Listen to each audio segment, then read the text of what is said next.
going on, guys and gals? Sanitary 103, and welcome to another episode of In the News. For people that don't know, this is a new series of videos that I'll be doing from time to time in which I comment and give you my personal opinion and viewpoint on any type of articles or any current events that are health and fitness related. So in today's video, I got this from the front cover of front page of Yahoo News, Good Morning America. And the title of the article is 5 foods that could become illegal with FDA move to ban trans fats. I'll put a link to the article down below. It's really short, so it'll only take about 1 minute. So basically, for people that don't know, now trans fats, a lot of people hear about trans fats. Trans fats are really bad. They're truly bad for your arteries, and if people don't know the specifics of trans fats, let me give you a quick breakdown. A trans fat is basically a byproduct of when you have a liquid oil and through a process you turn it into a solid fat through a process called hydrogenation. And that's where you hear the term hydrogenated oils. And a lot of food companies use this hydrogenated oil because it increases the shelf life of food.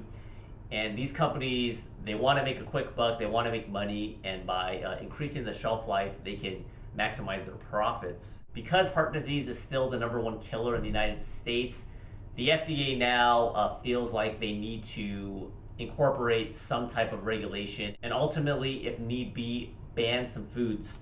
So let me go over the quick list. It's kind of a general list, but the 5 foods or 5 categories in the article, one of it is fast food. That's a whole range of different types of food. But they use an example. They say that Burger King Whopper has about 1 gram of artificial trans fats, but Long John Silver's breaded clam strips contains 7 grams per serving of trans fats, which is really bad. And the next food item that might be on the chopping block, according to the FDA, if it does get approved for the ban, is microwave popcorn.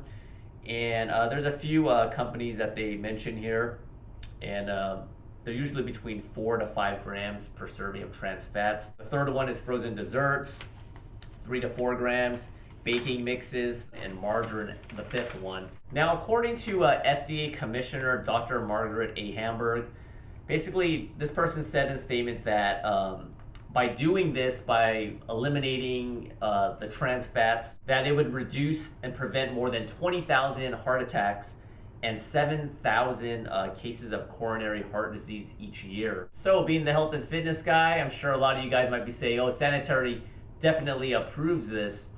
Now, before I give you my personal opinion, now, there's no doubt in my mind that eliminating trans fats from a person's diet will definitely help. There's just no ifs, ands, or buts about it. However, I don't feel like by placing these bans, and I think that the FDA in general and the government puts too much bans on and regulations on too many people, and it needs to come down more to personal responsibility. Now, like I said, trans fats are bad, but I believe that trans fats is not getting to the root of the problem.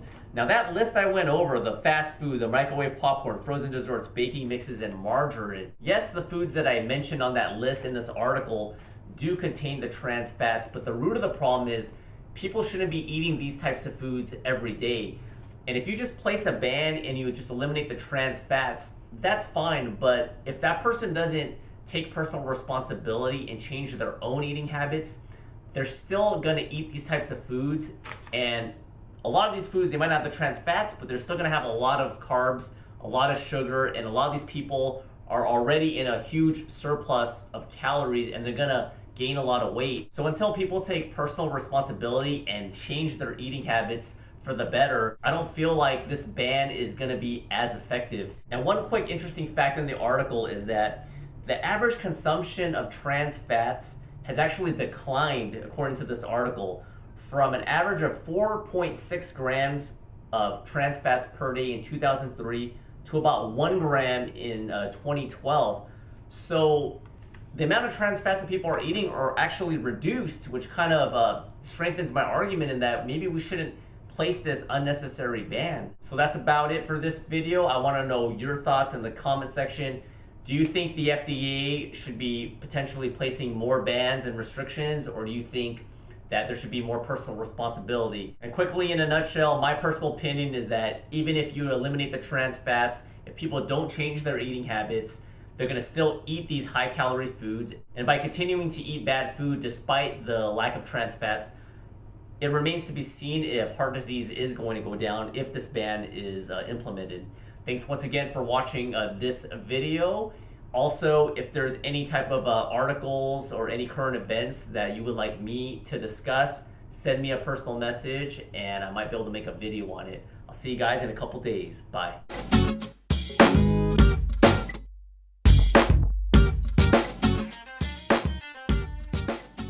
And the bro and clean foods are, your vegetables, your brown rice, sweet potatoes, all that.